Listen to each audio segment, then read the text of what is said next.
84 लाख योनियों के चक्र का शास्त्रों में वर्णन। 30 लाख बार वृक्ष योनि में जन्म होता है। इस योनि में सर्वाधिक कष्ट होता है।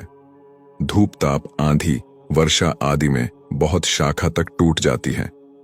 शीतकाल में पतझड़ में सारे पत्ता पत्ता तक झड़ जाता है। लोग कुल्हाड़ी से काटते हैं। उसके बाद जलचर प्राणियों के रूप में 9 लाख बार जन्म होता है। हाथ और पैरों से रहित देह और मस्तक, सड़ा गला मांस ही खाने को मिलता है। एक दूसरे का मांस खाकर जीवन रक्षा करते हैं। उसके बाद कृमि योनि में 10 लाख बार जन्म होता है और फिर 11 लाख बार पक्षी योनि में जन्म होता है। वृक्ष ही आश्रय स्थान होते हैं। जोंक कीड़ मकोड़े सड़ा गला जो कुछ भी मिल जाए वही खाकर उदर पूर्ति करना। स्वयं भूखे रहकर संतान को खिलाते हैं और जब संतान उड़ना सीख जाती है तब पीछे मुड़कर भी नहीं देखती। काक और शकुनी का जन्म दीर्घायु होता है। उसके बाद 20 लाख बार पशु योनि, वहां भी अनेक प्रकार के कष्ट मिलते हैं। अपने से बड़े हिंसक और बलवान पशु सदा ही पीड़ा पहुंचाते रहते हैं। भय के कारण पर्वत कंदराओं में छुपकर रहना, एक दूसरे को मारकर खा जाना। कोई केवल घास खाकर ही जीते हैं।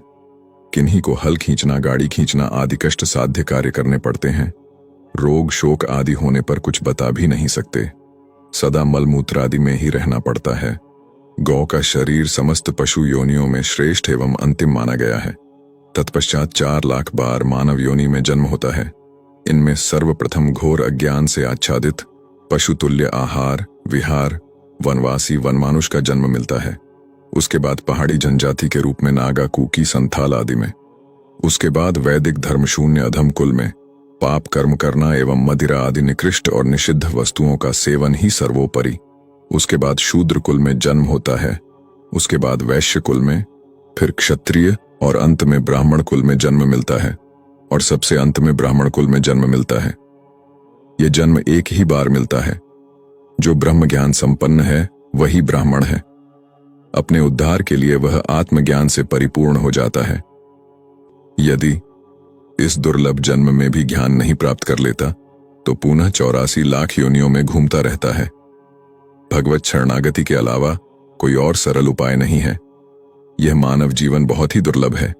बहुत लंबा सफर तय करके ही यहां तक पहुंचे हैं। अतः अपने मानव जीवन को सार्थक बनाइए, हरि जस गाइए।